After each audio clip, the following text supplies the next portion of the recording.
Okay, it's red, so I think we're live. Okay, this is Cool. Journeys in Podcasting. This is a noon lunch edition on this side of the world. We'll be joining James Hannam, who's in England, so he's settling into his evening. And we have a flurry of topics to talk about. James, can you just kind of, first of all, let people know who you are? You've been on the program before, but who you are, what do you do, and then we'll talk about the 180 change you've gone through over the last couple of years. Yeah, sure. So hi, my name's James Hannam. I'm director and owner of LearnMaker, and LearnMaker now is a consultancy and change management company in the UK. We work with primary schools mainly, but also secondaries, colleges, universities in both state and private sector. And what we focus on is three things. We focus on leadership change, we focus on systems analysis and change, and we focus on the processes inside those systems.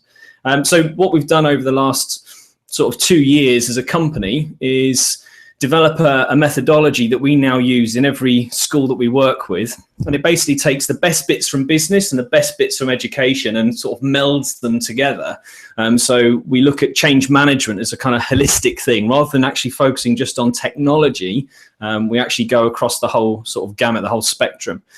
Been nominated for a couple of awards in the last year. I've been very lucky to have my methods kind of recognised by NACE. So they're an impact awards for the projects that we do. And we focus all of our systems around sort of 10 to 15 week projects. And we found that's kind of the sweet spot for sort of school development is rather than, long drawn out projects that sort of touch the surface, we do high intensity development projects over 10 to 15 weeks. Typically, what we find is that we actually, sort of save time, save money, and reduce stress within schools. So that's kind of LearnMaker in a nutshell. And I'm quite happy to sort of discuss and, talk about all those kind of wonderful things. Yeah, well, that hits right up with one of your recent blog posts. I'm going to jump around here a little bit in our notes here. You had a blog post called The Culture of Change. And when I read this, I was immediately thinking about Rory Sutherland. I'm not sure if you're familiar with him, but he writes about the next revolution is not going to be a technological revolution, but it'll be a psychological revolution. And I feel like this is kind of where you shifted. When last time I talked to you, it was very much on integration of iPads in the classroom, methods, techniques of how to get what to do with these devices once they're in there. And yet I think you've evolved in the way many of us are, realizing for me, it entered as following student motivation. And when I used technology, I found that students were way more motivated to do their work. And then from that, I saw that, oh, wow, they can use these different modalities of expression, and we're getting so much more out of our students because they're able to express themselves across different symbolic forms. But then we started looking at it more as a school and why isn't this stuff transferring into other classrooms, and why isn't this change just sort of automatically happen? Doesn't everyone see how incredible this is? So you talk about in this blog post that you write that if you believe in the unknown, you'll be better and you'll have no trouble journeying there. And yet this unknown is very discomforting in the edu framework. There seems to be this major disconnect between teacher training model and the reality of working within the educational system. At least that was my experience in the States. Like many that flock to ed tech, we're idealists, and we believe, in this love of learning and most importantly, in this love of organizing and being a part of learning environments. The importance of this being at our professional core.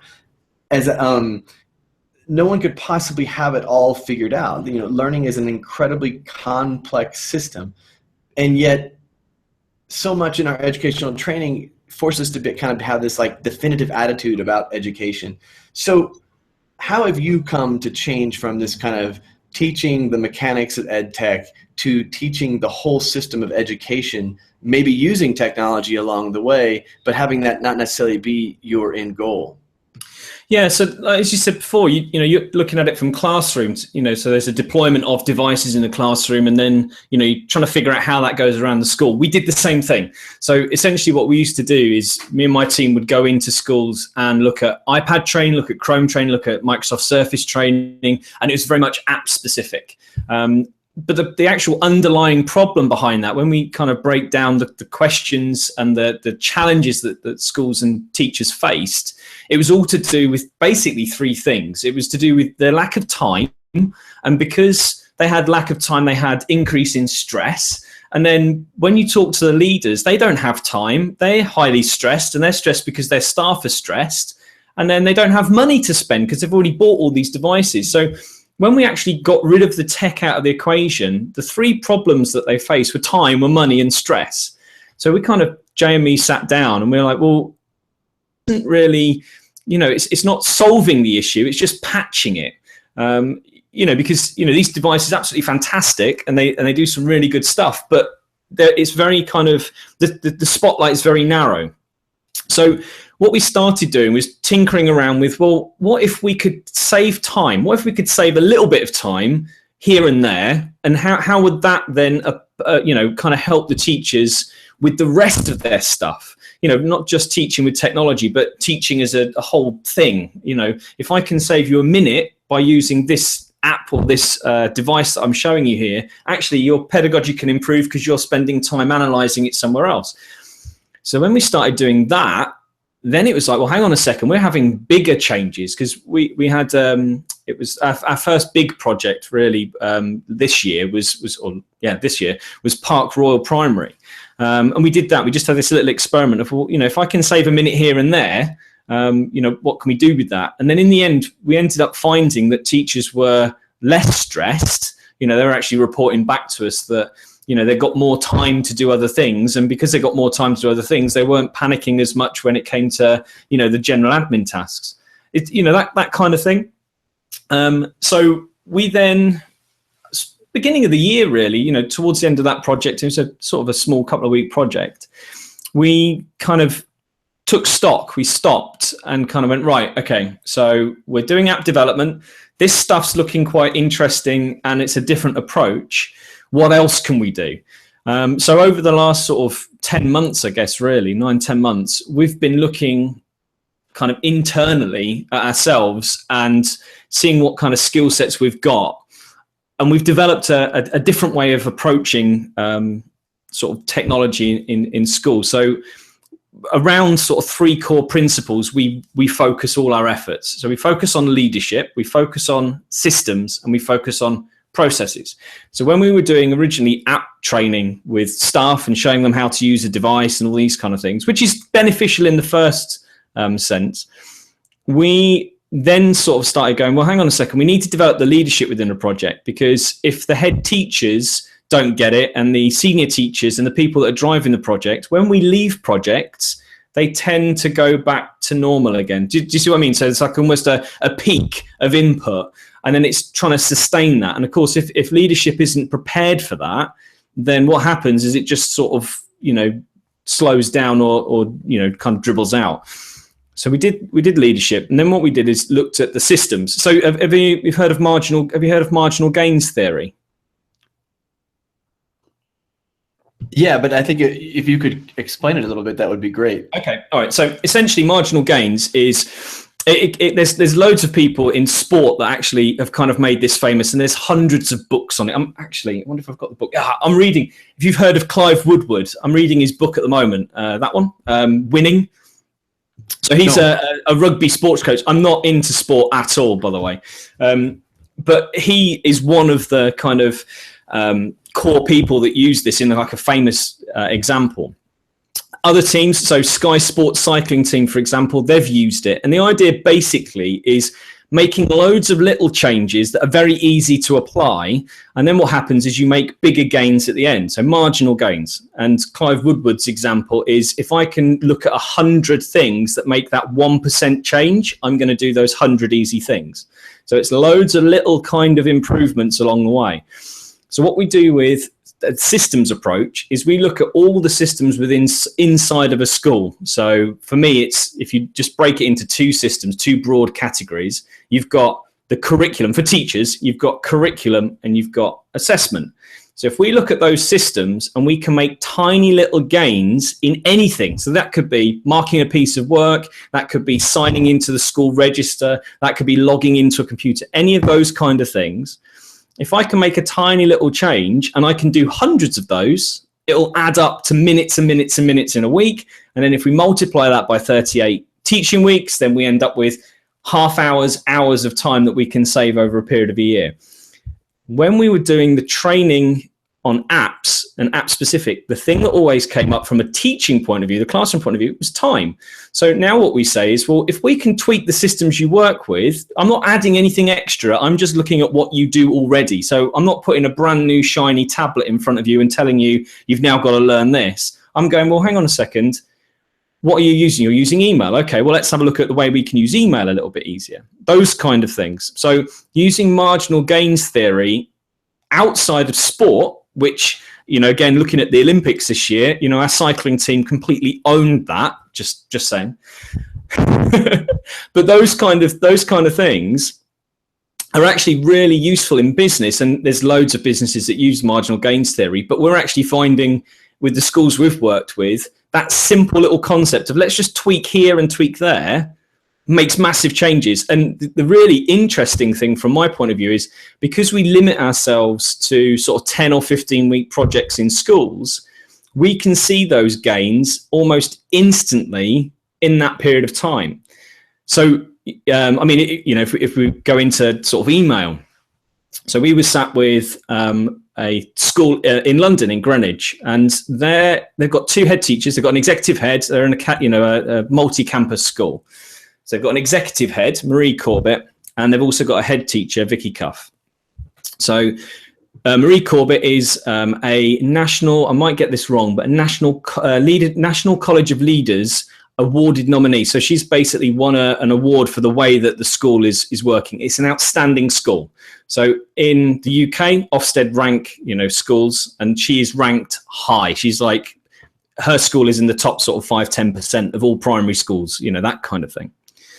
Now, we went in, and again, you know, we're testing our new system out, this 3-step process. We went in because we were approached by them to say, you know, come in and have a look. And of course, where they're going, well, hang on, it's an outstanding school. You've got a head teacher, an executive head teacher who've been nominated for these awards. What can we do? You know, we went in and instantly within that first week, we nailed email. Vicky, the head, she was getting thousands of emails a week. And we just basically gave her a few little rules to apply to her email. So, you know, tagging them in the right way, categorizing them, coloring it, you know, flagging them, those kind of things, real simple little things. And she managed to cut her emails down from thousands to tens a week because of the systems that we put in place.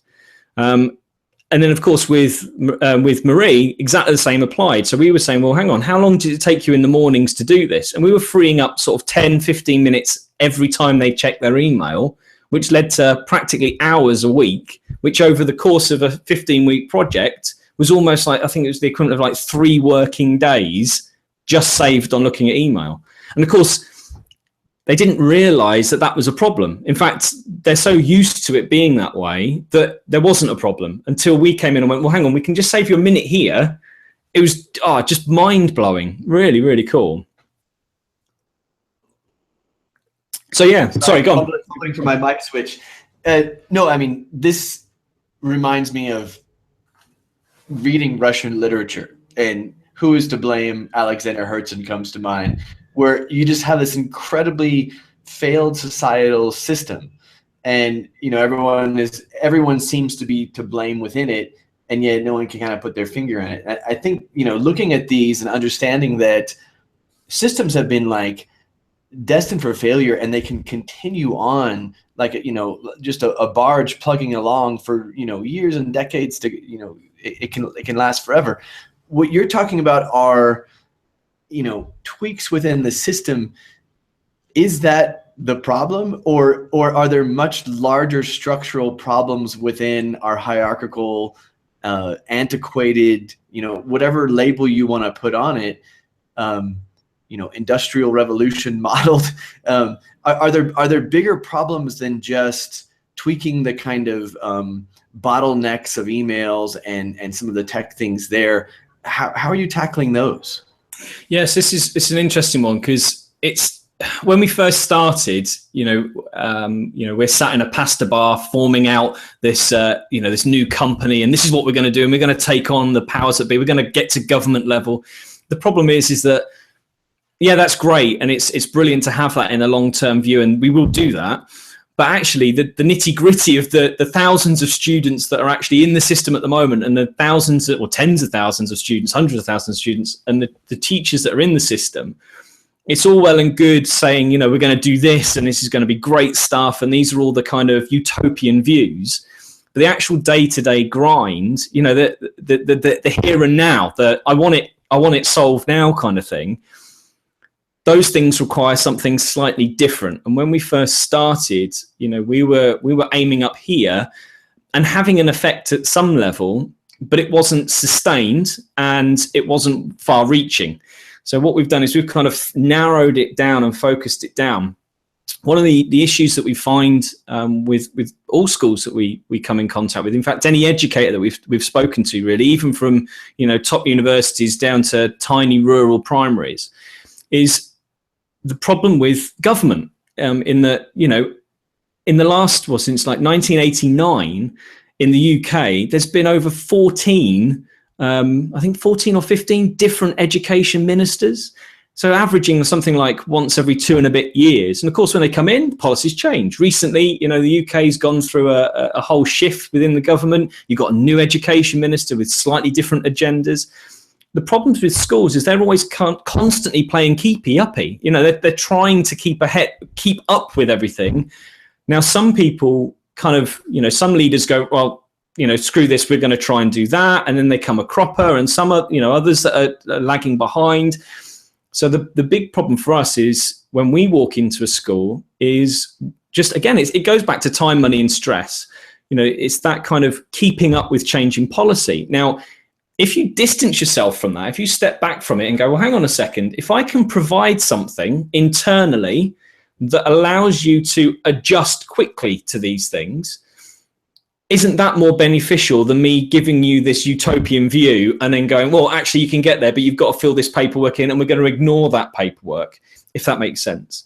So again, the way that we approach this is, you know, within that systems, processes and leadership, I want leaders that can go off and innovate and do those things, but actually can also lead and change what they're, you know, kind of keep what they're doing at the moment to tick the boxes for government. So we're kind of hitting it at both angles, if that makes sense. And it's the same with systems. You know, these systems that schools have had to put in, especially in the UK with MIS systems, you know, student information management systems, those kind of things, and having to run and assess and keep the students' grades and registers and all those kind of things. You need systems in place that can adapt to change. So when the government go, actually, we need this data now, and this is the way that your assessment should look, rather than the teachers spending their quality time looking at levels, which I don't know if you're, you know, kind of aware of the sort of UK's approach at the moment. Within the national curriculum, we had levels. So students would then be graded a number and a letter.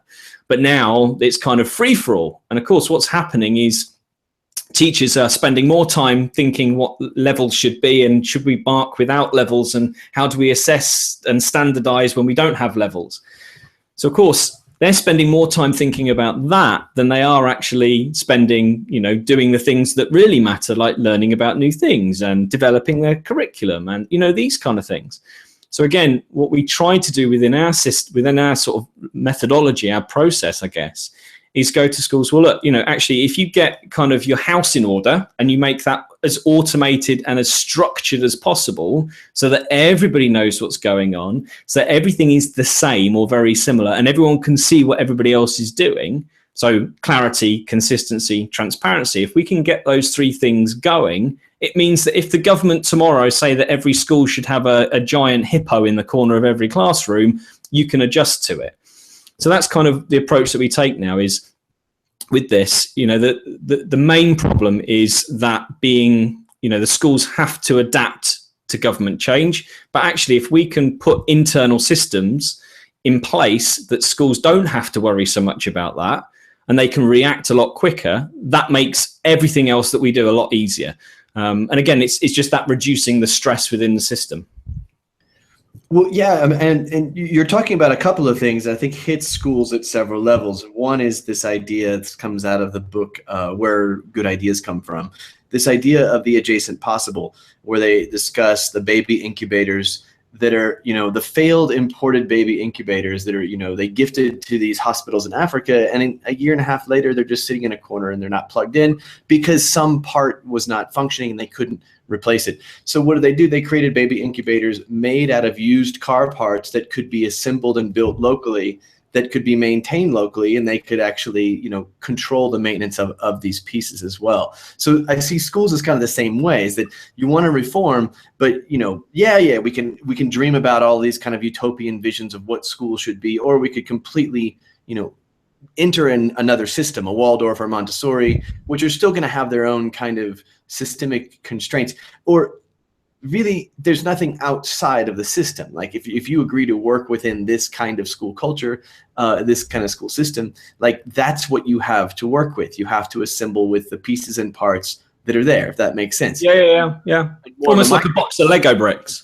Yeah, and so more of a micro level for teachers is that, you have your curricular objectives, you have your rubrics and assessments, but at the end of the day, what you really have is this collection of students and all of their schemas when they walk into the room, and those are the building blocks of what you have to work with, of how you assemble collaborative learning environment. But let me steer this a different direction, because I actually had it on your idea of kind of making this list. If you were to write a list of where you want your school to be in 5 years' time. So I sat down and I quickly made a list. If I were going to have a dream school, what components would I want there to be? Readers and workshop model, definitely. This open-ended, kids can enter at their own comfort level. Project-based learning, in tech innovation, I quickly learned that the more we elongated our learning objectives, the more we could frame them over a driving question, the better, the deeper the tech integration would be. Design thinking, and this is going to cross over into kind of your idea of lean and agile sprints. Multimodality of learning, of using your tech so that you can actually enable kids to express themselves across symbolic forms. Maker spaces, participatory theater, serious gamification, transmedia labs like special learning spaces, coding and robotics, arts integration, teacher-created learning communities, innovative learning spaces, which kind of I said before, global ed projects. And then this is more on time, but focus and reflection on products of learning and portfolio assessment. What am I missing here? Like, is this just dream world to think that you could incorporate these things into a school? What are you experiencing there as far as these kind of grand mind shifts? Yeah, so all of those to me are all like really awesome. When you look at maker spaces, I've recently joined a maker space in Birmingham. And that kind of different approach, that kind of way of doing things, and the same with the multimodality of learning, and then the gamification, all these kind of things. Essentially, all of those are what we were talking about before. Is a set of tools that are flexible. So all of those for me just sit under one word, really, which is agile. The idea of these multiple different things that can be used in different ways, but are all very, very standardized. Or not very standardized, but what I mean, they're kind of blocks that you can then build and shuffle around. I think what's missing in that is just the path, because where we start with leaders with this is the first session. We have sort of strategy sessions where we all sit down, and again, we just sort of sit with teachers or head teachers and senior teachers, and we get them to do this kind of thing. It's a bit kind of, I don't know, a bit businessy to some extent, of kind of put your vision out there. But essentially, putting those things down means that you've at least got an idea, but the difficulty is actually obviously getting there. So what we do is we try to then put into place a series of different, sort of elements, if you like, that build up over time to allow you to get to that point. All of these are totally doable. It normally comes down, again, I sound like a broken record, but it always comes down to time and money.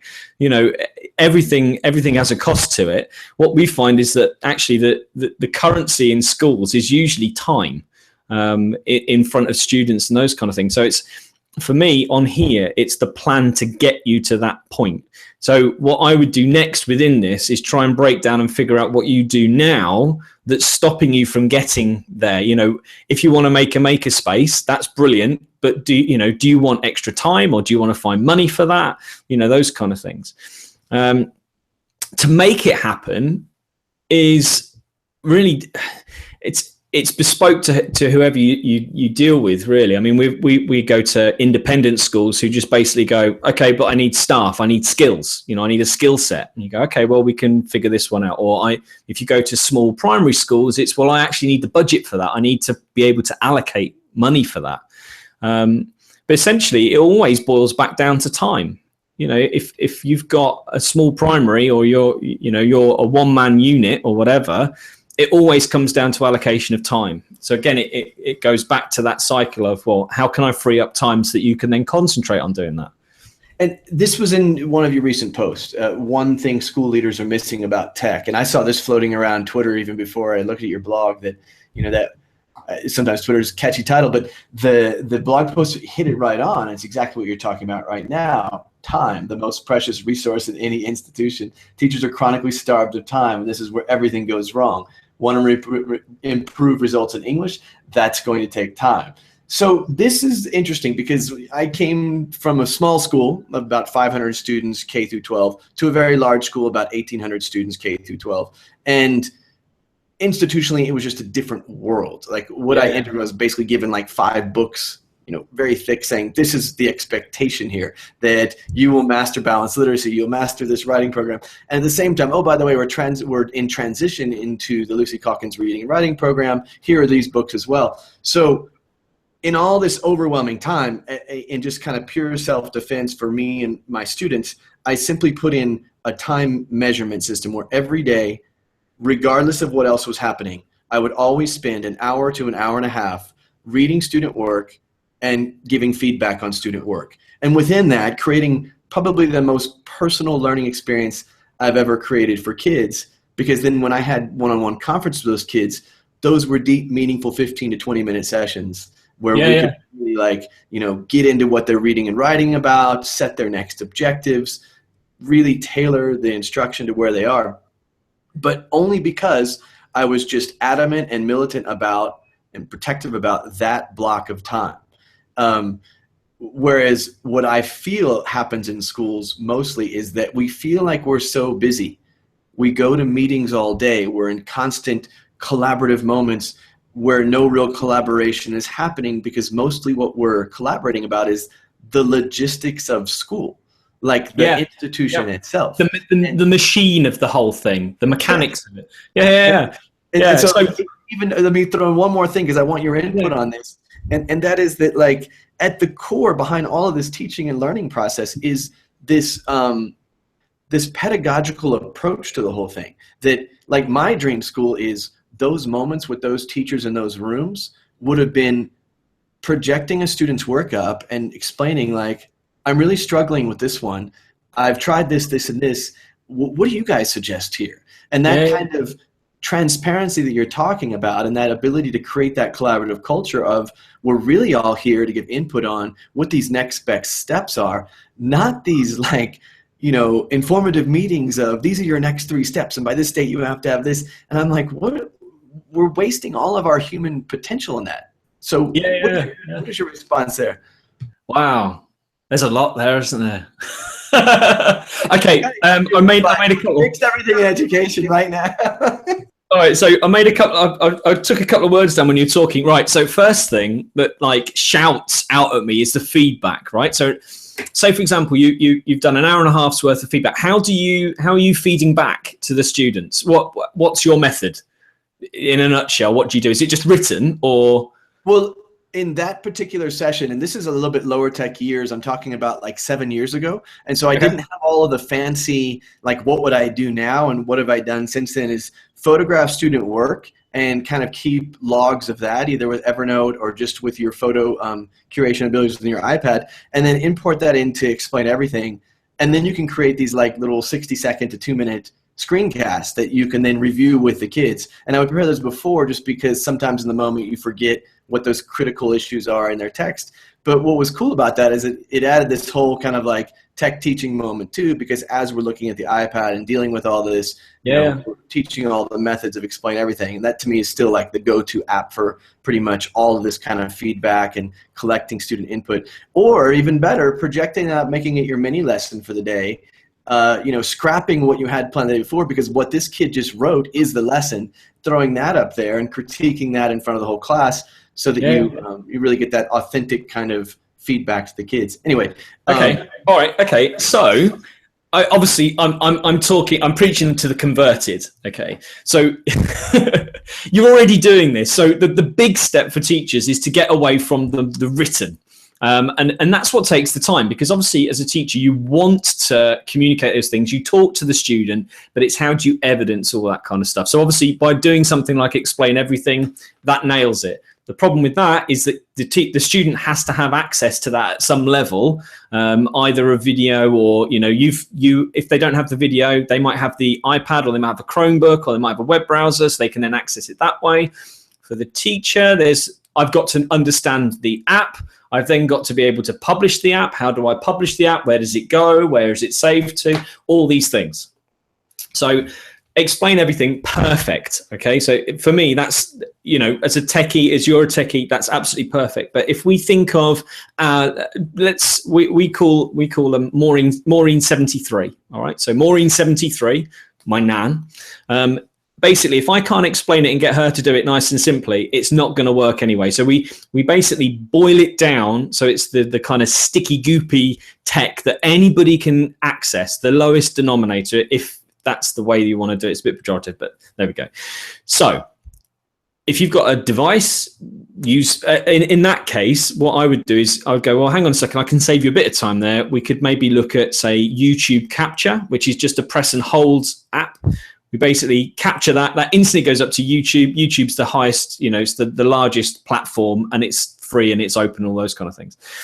So feedback wise, you can cut the corners off your system by actually doing something along those lines and actually sitting with the student, and rather than writing it in your own explain everything, you just bring your device out, whatever device that is, press and record, talk over the top, hold your camera over the top of it. It instantly gets loaded into your YouTube channel.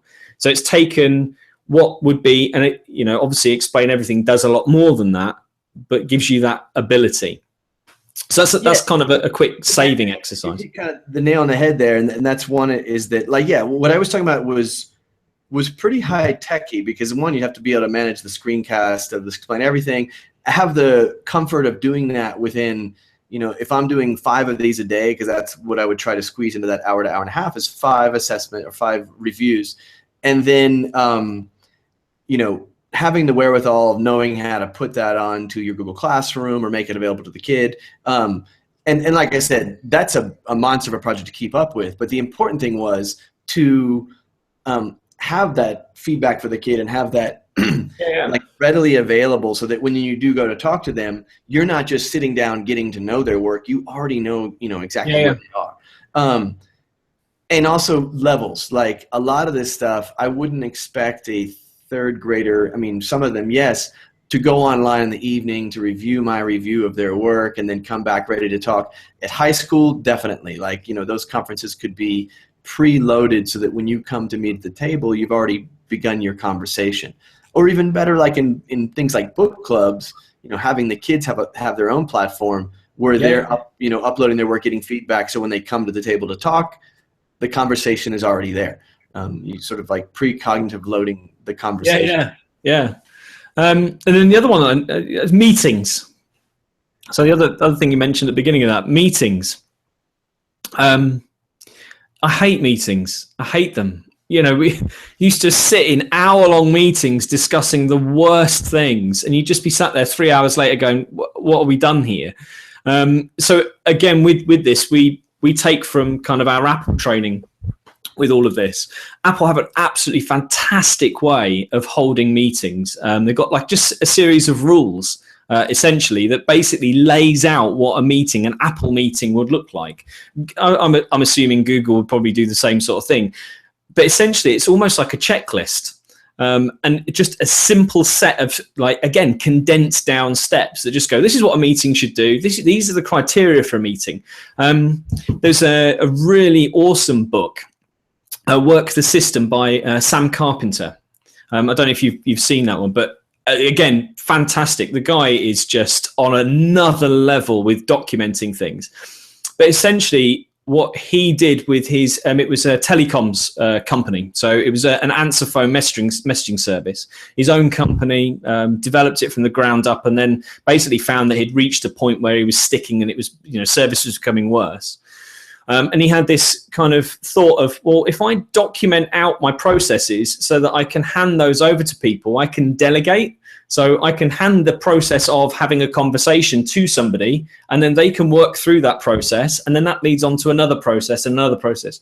So essentially what he ended up doing over, I think, about a period of about 5 years, is documenting the whole company. So every single stage of the company, of whatever level you're in, anybody could walk into an office, pick up a document, and do that job. Now, when I finished reading it, we were on a summer holiday. I went a week away camping, and I just sort of had that in the evenings and just reading through it. And I was like, well, hang on a second. Schools have this. Like, they have policy. School has a policy on behavior management. Every school has a policy on assessment. They have documents on these things. But what they have is actually just an old system. It's kind of, not archaic, that's the wrong word, but an old method of doing things. They have to have those things as a legality, but do they actually use them? And then when we were working with schools, I'd go in and go, well, can I have a look at the documents on this? And can I have a look at the policies on this? In the UK, I think the legal minimum amount that's recommended by the Department for Education is roughly 30 documents and policies. If you put them into a folder, it's normally about 30 documents or policies. What we found that most schools we worked with probably had 60 or 70 documents and policies, but all of them were so vague and very generic and very kind of legal terms that when you put them in front of a teacher, they go, yeah, that's our policy on behavior, or that's our policy on this. You go, well, tell me what that means. And they couldn't really tell you. They could give you the gist, but they couldn't tell you how that actually impacted on their day-to-day. So what we started doing, again, with this trying to save time and save money and, reduce points in, say, the admin side of schools, is what if the admin officer is away? What happens? Well, that system, the finance system, grinds to a halt because nobody else can do anything because they don't know the password. Perhaps, they don't know where the filing is. They don't know what the telephone number is, those kind of things. If you take that work the system process and you document all those things out, you can literally go, right, this is the document for contacting our waste management company. Go. That instantly, although it takes an awful lot of time, that instantly means that that whole process is transparent. Anybody can see it, anybody can use it, anybody can do it. And then you start thinking, well, hang on a second. So if I can do that, what's the biggest document or the biggest welcome pack, if you like, that a new member of staff gets? It's the teacher handbook. So we're developing ideas around the teacher handbook. So again, teacher handbooks normally go, well, this is what we do. This is normally what we do. This is what we do. But they're very general kind of steps.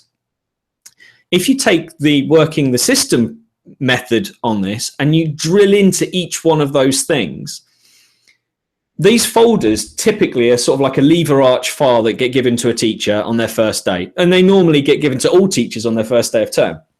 They never read through them because they're just tombs of useless information. If you've got something like that details out everything, not only does that give you transparency, not only does it give you consistency across the school and then clarity in what's going on, but it also goes to reduce the stress. It also goes to reduce the amount of time that staff have because everything's within that document. The other thing, which is a key thing for our leadership program on this, is the accountability, the level of accountability. So when you start putting these systems in place, when we go in and work with leaders and go, well, look, you need to do this. They go, yeah, but how do we get accountability? Well, because we've made all of those things transparent, consistent, and clear, everyone's accountable because you've got this document that if you're struggling with anything, you can go to that in the first place. There are all your rules and regulations all laid out. There's your job titles all laid out. There's all your systems and processes all laid out. It's almost, we started with high tombs of, folders. So instead of one staff handbook, there's actually now 2 or 3, tombs of information. But what we did, or what we're in the process of doing with Invicta in Greenwich, is actually making that a wiki. So again, we kind of walked away from it. And I was like, well, hang on a second. All this stuff we've got is all, they're all online documents. Why do the teachers need a printed copy that they'll never look at? Why don't we make it a series of video tutorials? This is how to do X, but also a wiki. So then what that means is that staff can then contribute to it. So they're then taking ownership of that document rather than Dave in the corner, in the admin office, who then has to write all these things. Why don't the staff collaborate and write on it together? So then that brings up the staff element within the projects that we work with, and it makes everybody accountable, but it also brings in that ownership element to it. Yeah, and what I'm hearing is this kind of democratizing of your spaces. And, I was reading an article last night, I think it was from last year from The Atlantic, of talking about why are this many 40% amount of teachers leaving the profession within 5 years, and the overwhelming feedback was, this is a job you go into that gives you absolutely no autonomy, that you're basically just told what to do all the time. You're kind of treated like crap. International schools, we work around that a lot. I think the respect for the teacher, at least what I have felt here in Colombia, is completely different than what I would feel working in inner city school in Texas. But I think a lot of it is this, what you're talking about, is that we're in these trajectories where we don't really decide anything. We have either professionals, coaches, trainers come in and kind of dictate what you're doing wrong, or the worst is like the checklist. The person that comes in, I see Jesse's popping up there, the checklist where your observer comes in and just sort of looks around your room. Do you have the right posters up and things? And the teacher feels like it's kind of a loss of empowerment in your profession. Whereas what you're talking about is a much more crowdsourced kind of approach to this. And also, what happens if that principal got sick, or that literacy coach got sick, and or they leave? Transitions in schools are constant, especially in the international schools. If it was run the way you're talking about, then everybody sort of has their hands on the process. Everybody knows more or less how this is done, and anybody could step up and fill those shoes if they had to. I mean, that's what you're talking about creating. Yeah, exactly. But I mean, there are elements that you can't obviously do. So, for example, finance. There are certain legal things and certain financial things that you can't allow everyone access to. So it's not free reign. There are constraints within it. But essentially, what it does is it means that everyone in the school's accountable. Everyone takes ownership of it. But if you're accountable, that isn't necessarily a bad thing.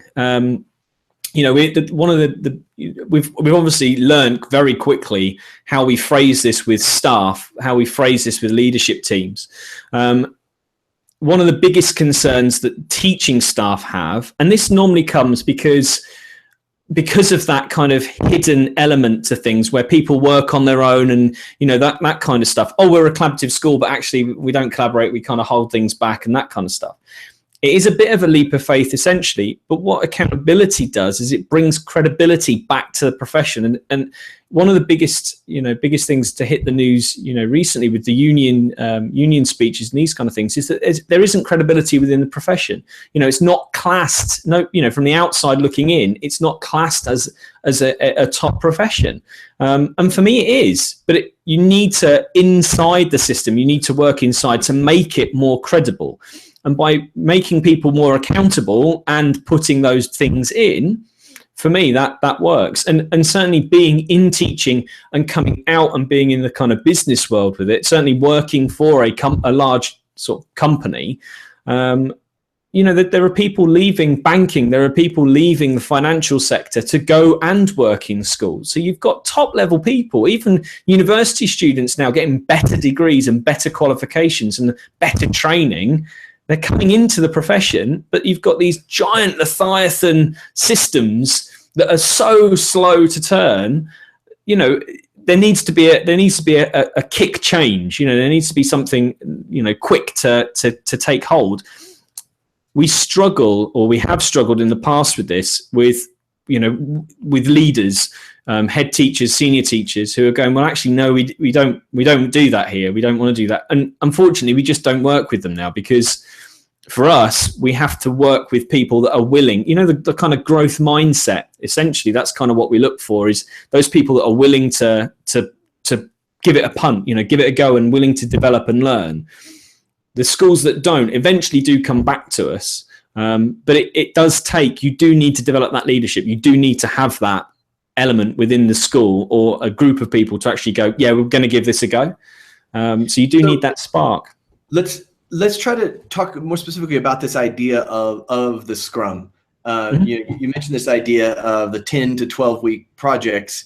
I would even shorten that. I mean, ideally, if I were to test out what you're doing, I would create, multiple cycles of scrums that are quick sprints over like a month time, maybe like a week of kind of immersing and planning and defining problems, and then, testing things out so that schools are sort of in this constant cycle of, well, one, this uncertainty of the unknown. And then if you have scrums in constant motion, then you're treating your school as like a laboratory. This is a place where we try out all of these different techniques. Yeah. In a second, I'll get to this part of like throwing in the tech pieces within learning environment, but just that attitude of like, we don't have this definitive model, and we never will, that learning is too complex for any one person or any small group of people to think that they have it all figured out. Not to mention that we need to be in constant response to the community and the students and the changes that are going on in the culture as well. So what does a Scrum look like? Like, how do you design it? How do you get it going? Who do you put on the team? How do they check in? Can you kind of walk us through it? Yeah, okay. So the way we do it, so our projects, so let's take a 10-week project. Actually, what we end up doing within that is it's not 10 weeks on site. It's essentially sort of groups of days that then lead. So really, if you look at it, it's probably 3 weeks on each of our sort of 3 principles, so leadership systems processes. So what we do within that, and this has come about because we've managed multiple schools at the same time, and Excel charts and Word documents and things like that, spreadsheets and documents just don't cut it. So we went out looking for different methods of doing it. And I just so happened to be talking to one of my friends who's a programmer, and he was like, oh, you want to try Scrum? Scrum's amazing. So that led to a bit of research. And essentially what we use is sort of Kanban method of doing things on an app called MeisterTask. Now, MeisterTask for us is completely free. The reason why we picked it up was it's a free app. There are bits to it, but paid elements. But the free part to us works brilliantly. Essentially, what that allows us to do is it allows us to manage tasks in columns. So imagine it like a notice board with sort of 3 vertical columns to it. So we have the most basic method, to do, doing, and done. We post all the tasks in to do. Somebody takes ownership of it, moves it into doing, and I can see that. They can then post comments and resources within each one of those Post-it notes. And then everybody who's attached to that system can then see what's going on at any one time. So, if I'm free and I've done a few of those, I want to jump into something else, I can do. For us, the way this came about was, there you go. The way this came about was we were talking to a senior leadership team about their school improvement plan. Now, school improvement plans in the UK essentially are a year's plan, a breakdown of how the school is going to meet certain targets or certain aims throughout the year. The problem with most of those plans is that they're normally done in a tabulated form, so like a Word document. People get given that and deployed out, but you can't track what's going on. It's kind of almost like a Word document list of things that need doing. So what we did with MeisterTask is we basically transferred that onto a MeisterTask. So we laid out all the key terms, attached people to it, assigned people to it. Oh, you can see on here that, moving tasks around. Attach people to it, assign people to it. So that meant that we could track it. What MeisterTask also does is it tracks time. So if somebody says, oh, I'm working on this task, they can click go and then it assigns it to them, but it also tracks how long they're actually working on it.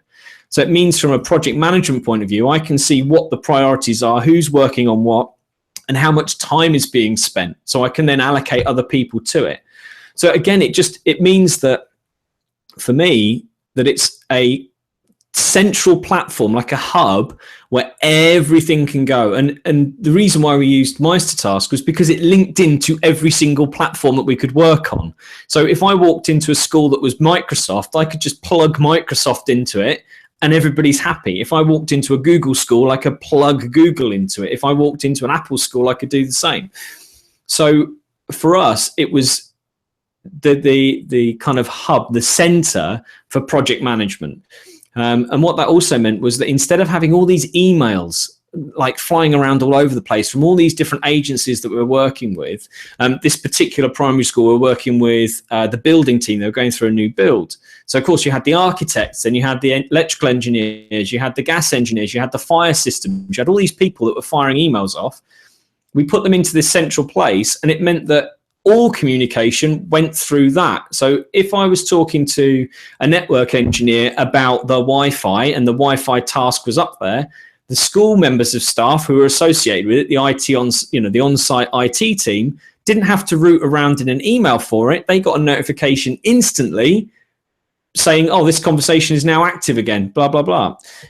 For me, that method, that way of doing things that's so flexible that you can bend it towards the school's way of working. And again, it's that marginal change. Just tweak it slightly and then you get something really awesome out of it. That for me in that project saved literally weeks of time. All the communication was just through that one system. And again, for a free method of doing things, just a way of doing it, it's incredible.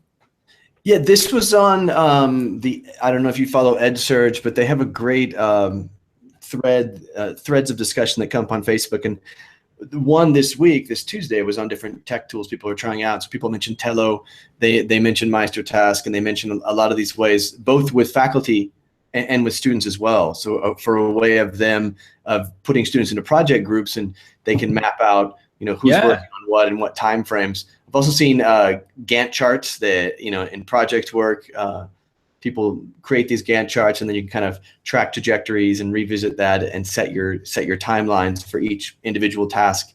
Any other tools? Slack. What else would you throw out there for people to get into if they're trying to? So, well, we've tried loads. I mean, we bolted Slack into MeisterTask. The problem that we had, and like Slack's amazing, but again, it's working to the lowest denominator. If I've got a messaging system where I can just go, look, you just type here and it comes up as a comment, rather than, oh, you have to download the app and then do this kind of stuff. For me, it's minimizing the amount of apps that you use. Slack's fantastic. If you've got a team that, are quite happy with using instant messaging, Slack is the best thing in the world.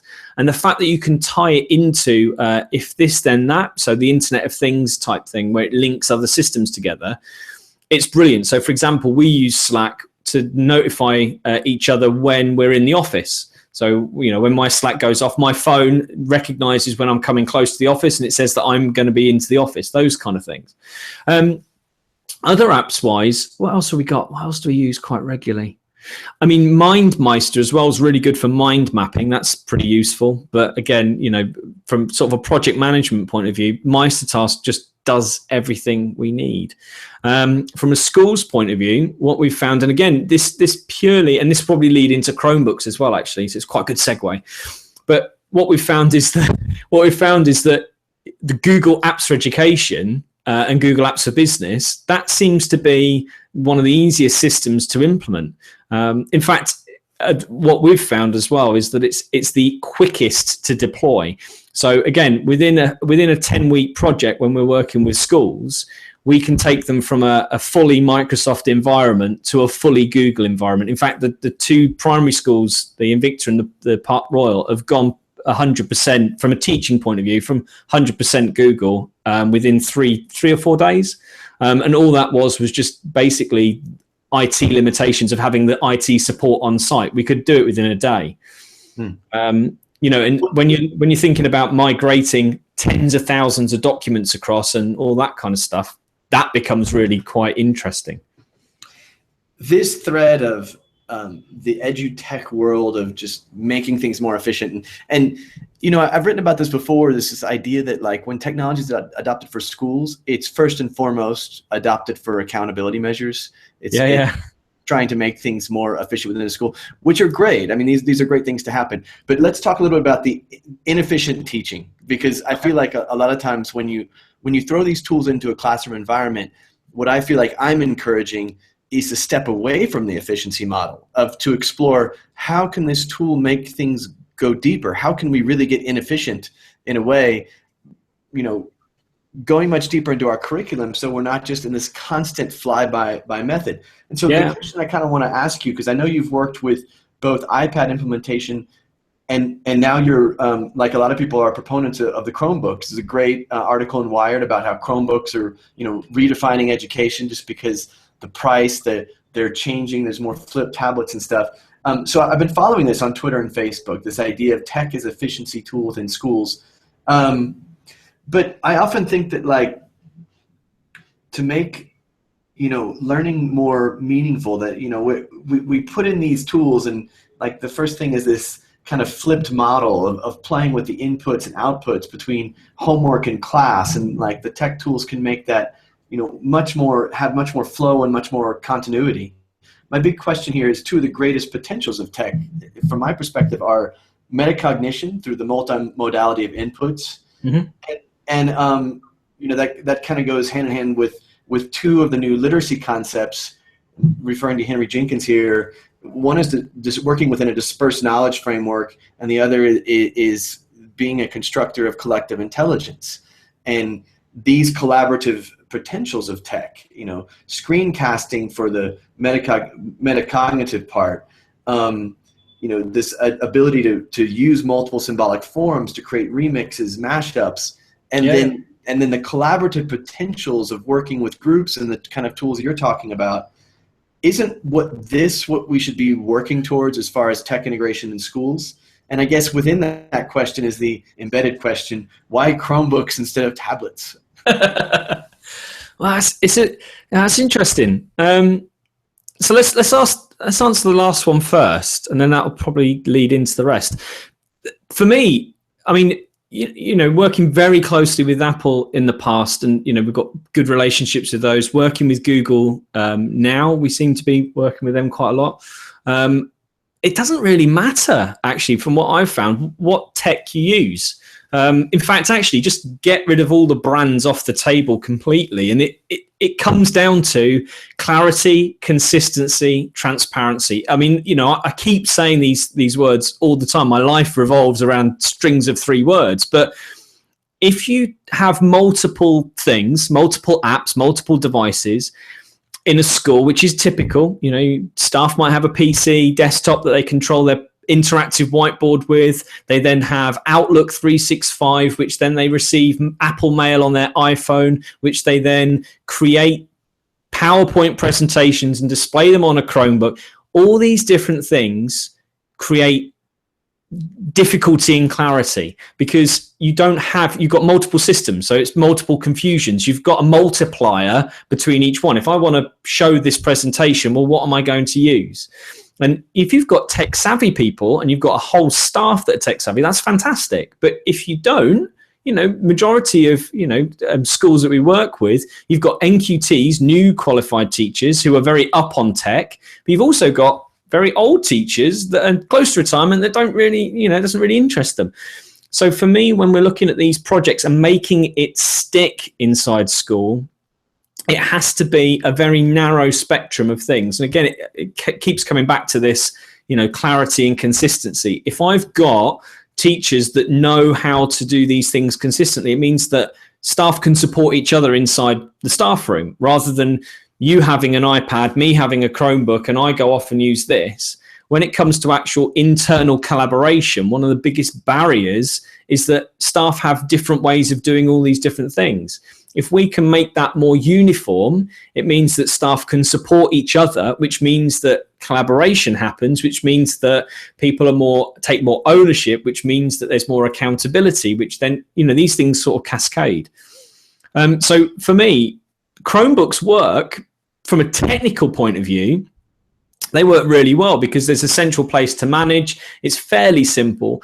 The difficulty is that Google are very keen on developing this. So when you go in, the systems change quite frequently. So, from my perception of things, from a geeky tech point of view, Apple is very procedural, and it's very kind of developed, and it's, and that works for some schools. Some schools prefer the Google method of things, and it's a little bit more open. There's a little bit more freedom. There's a bit more control over it. It doesn't really matter what device you've got, as long as the systems, it focuses on the teaching and learning. It focuses on the pedagogy, because otherwise it's just tech for tech's sake. One thing I just want to throw in a tech thing here. I'm getting a little bit of buzz and reverb on your voice. Can you just check your mic real fast? Yeah, sure. And two, I kind of feel like we're talking about two different aspects of tech in the learning environment. One is teacher communication, planning, administrative work, and I almost feel like the more we can bridge those same tools into what the students are using, and use those tools with the students. So if you're using a Meister task, like how would you use that with students to manage their own project work or manage their own collaborative work, so that you're sort of teaching this pedagogical piece at the same time that you're teaching this agile systems piece. You're trying to make a system more agile so that we can get to more of the pedagogical pieces by saving all this time with the administrative pieces. But at the same time, wrapped up in here, I'm kind of thinking about all of the tech players within a school, and we have the IT leaders who can often be hindrances or great helps depending on how they work. Then you might have the academic leaders who would be looking at like something like ISTE student standards or new literacies to, this is the way that tech should be integrated. We have to create the standards first. And if teachers have to assess to these standards, then they're much more likely to put in these tech pieces. And then we just have the dreamy startup, teacher innovators who are just so excited to like have these tools to throw into their learning and, can't wait to try stuff out. And I feel like all of those people need to be sort of on the same page as far as, tech integration, tech planning. But we often get caught up in, I'm thinking of my own experiences where a lot of the tech training is just on how to survive logistically at this school. These are the tech tools you have. Here's how you put your assessments in. Here's how you manage your calendar. Where it's very not on a lot of these more agile pieces, like how do we get teachers up and away from email? How do we get them, messaging more and creating, chat groups as opposed to, constantly going and checking their email. And I've worked with, all teachers within my department. And like, it's amazing. I flex and flow with whatever communication method they want to use. And I find that those that are ready to jump on a Google Hangout and chat are often those that are more like project oriented, like they're ready to think more together through problems, than those that like want to do everything through email and will only do things through email, or just don't answer the email, one or the other. So what would be your approach to kind of pulling some of those pieces together as you approach a school? You want to get tech pieces in there, that the ultimate, richest goal is to enliven pedagogy and go deeper with that. But at the same time, to get to that, you can do all of these efficiency pieces. How do you approach all that? So again, the way that we do that with schools within that period of time is we split it distinctively between leadership. So how you're going to lead that project. So who's going to be responsible, how that actually goes forward.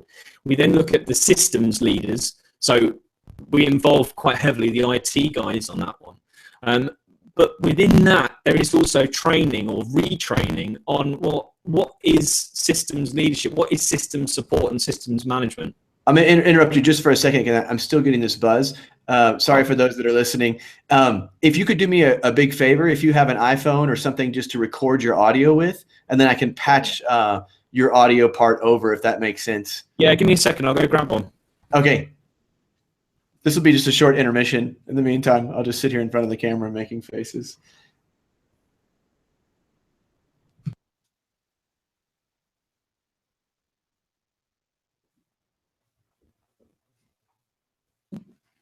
What I might do is turn the lights on. It's ever so dark in here. Right. Yeah, sorry for the interruption. I just I really want to hear what you're saying, so be ashamed to lose it because of the glitches through the audio. We've been having this happen a lot lately, especially whenever they started changing from Google Hangouts to Google Live events. That's my marker to sync the audios. Yeah, something like that. Oh, hang on, that's going to be better. Right, so you can still hear me, yeah? Yeah, I can make out what you're saying. It's just a little garbled, but yeah, keep going. Okay, all right. So yeah, I am recording it, so I'll send that over to you. Yeah, okay. Where were we? Yeah, so leadership within those strands. So from an IT point of view, well, from a leadership point of view, we always focus on kind of leading that change. So essentially what we find with sort of IT support or IT leaders, sometimes when they stand in the way of things, it's not due to them standing in the way, it's just they might be a little bit more proactive, should we say, in wanting to lead the project. So we actually have to, again, for us, it's that kind of focus on teaching and learning. So it always comes down to that. So those initial kind of conversations, they always happen in the first few weeks, just to kind of make sure that the line is drawn as to where this project's going to go. Within the kind of technical side of things, yeah, there are they're very similar challenges that are faced by IT support guys or IT leaders. It's, again, time and money. I don't have the budget to do this. I don't have the time to do that. So we look at ways in which whichever system is right for them actually will then save them time and save them money and then reduce their stress.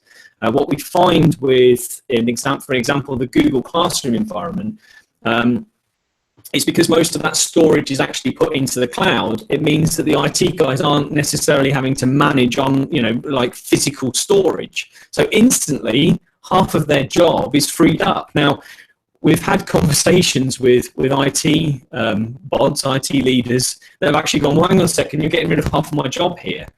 But then what we say is, well, yeah, okay, you could look at it that way, but maybe look at it the other way in that your IT support. So now what you can do is you can go around and support teachers. You can now go around and impart your knowledge that you've spent all those years accumulating but haven't had the time to share with people.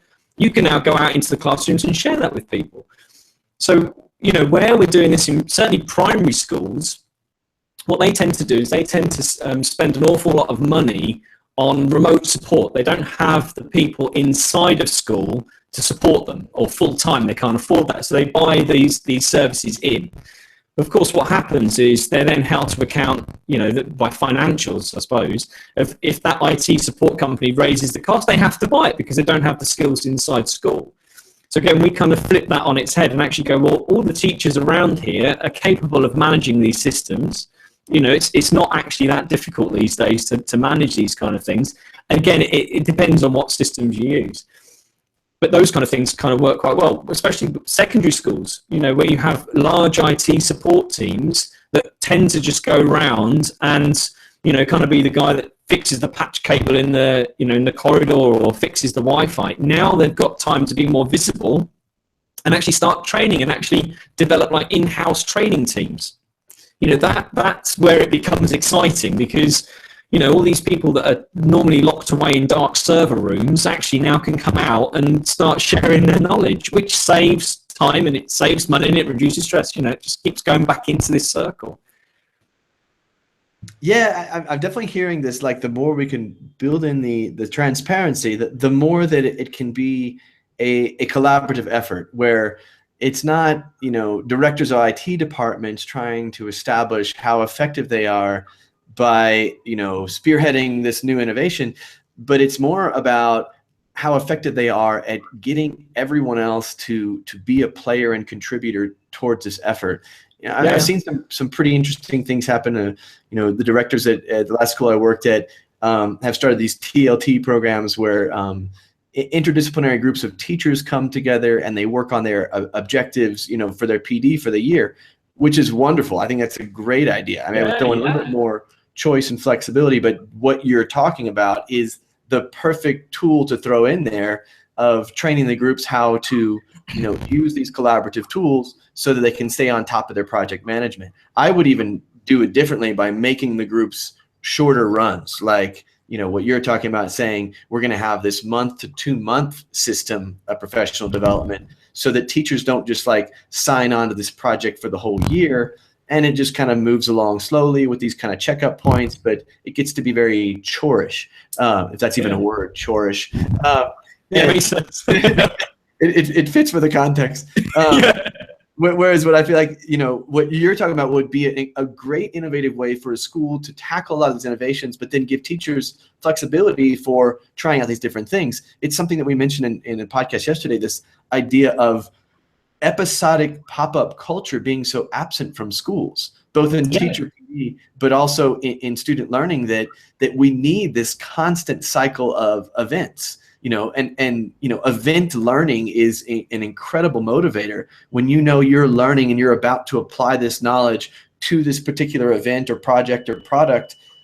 That's an incredible way to frame the narrative of learning, both for teachers and for students. So, I wholeheartedly buy in. I think it's fascinating, your approach of melding all the tech tools into these pieces. What I was curious about was the last time we talked, it was very much about the tools to put in the classroom and how to get the most out of your learning with this tool. But I really appreciate this step back into the agile approach. Juan Daza, who has visited our podcast before, is an agile expert here locally in Bogota, and he works with schools, hospitals, some of the most complex systems, and tries to do a lot of things you're talking about, of making them more agile spaces. And I think this is like a beautiful, matrimony. I'm speaking in Spanish now. This marriage between, the business agile learning world of how to take these kind of lean startup models and how to apply them into our edu settings. Yeah, again, it's kind of hacking bits, isn't it? That's the key. That's the key to it, really, for me, is just taking whatever works elsewhere and bringing it into education. I mean, they do that the other way around. Why can't it be that education absorbs what everybody else seems to do? Recording audio, because you totally cut out there for about 15 seconds, but I have your audio, so I'll patch it in. No, sorry, this has been happening. I almost feel like now it's like communication systems from the 1980s where we're talking about static connections. What else are we missing here? Like, you all offer tons of services. Let me throw up your website on the page here, and let me ask you just a couple of questions there. Like, when you approach schools, how do you approach them, and what do you offer them? Like, what is your menu of options? Okay, so again, what we're trying to do is hack this a bit differently. So we kind of recognise that we are a consultancy. That's what we do. We're education consultants. But with Jamie, we've always had a different approach to everything that we've done in the past. My approach in teaching was very disruptive. Jay's from the Apple side of things and coming out into the commercial sector, very disruptive. So we're trying to do the same with our business, in that we don't really want to sell to loads and loads of people, because there's two of us, and if we sell to loads and loads of people, that's great, but it will water down what we can offer. So the way that we work is very simple. We have a series of resources which are totally free. We've got the book coming out towards the end of October. All of this information, so the knowledge, is all just pushed out for free. And essentially, we give those to people beforehand so that they can get a feel for us. So you can buy our book, which will be available on Amazon at the end of October. We also give those out to people as we meet, and when we do speaking slots as well. Rather than being paid for that, we sponsor events. We actually then sponsor events with our book. When people get the idea of kind of what we are and they like that, the next element to it is then allowing us to kind of score them, essentially. So we have free evaluation tools on the site. So we have a scorecard. And essentially what the scorecard does is takes the top 40 questions that we get asked, or we ask schools that we found is the most effective. Schools, leaders, head teachers can then take that test. So it takes about 10 minutes. That will then rank them, kind of score them out, as a percentage score, and it scores them on our system, so leadership, systems and processes. And what that does for us is that then at the other end gives us kind of key questions that we then want to follow up on. So then we call, and then we book in strategy sessions. And essentially what a strategy session is for us is, again, we offer these at menial cost. It's essentially just to cover our cost to get to wherever it is. If it's Skypes and Hangouts like this, then we kind of waiver those things eventually. And what we do with that is then within this strategy session is look at systems, leadership and processes, and then we develop a 36-week plan or 36-week plan in its essence that then schools can then go away and then act on. Now, what we find with that is that tends to work quite well. Schools then, if they really, really want us and they really like what we do, they then go and buy into our services. What we tend to do with that is we say, well, look, actually, you've got kind of three elements of this. Either you bring us in for a short period of time, so sort of 1 week sessions, which we charge a certain amount for, and we just kind of tick off a few boxes.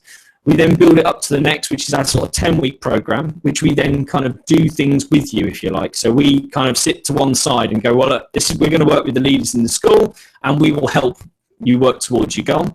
And then we do 15-week programs where we do it for you. So we go on site and we literally just take the reins and we go forward with the vision that was then mapped out in the strategy session.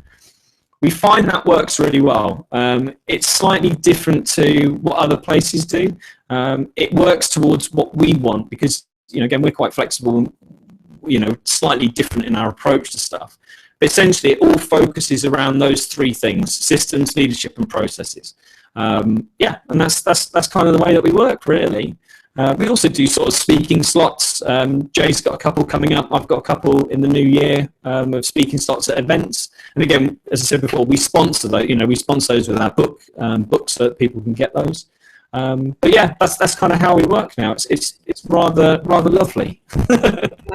Great. Well, I was trying to throw your website up there. That's the best place for people to approach? Yeah, definitely. Yeah. I mean, we're on Twitter. I'm on Twitter, so it's just I am James Hannam is my Twitter handle. If you want to get in contact with us on the website or via email, it's hello@learnmaker.co.uk.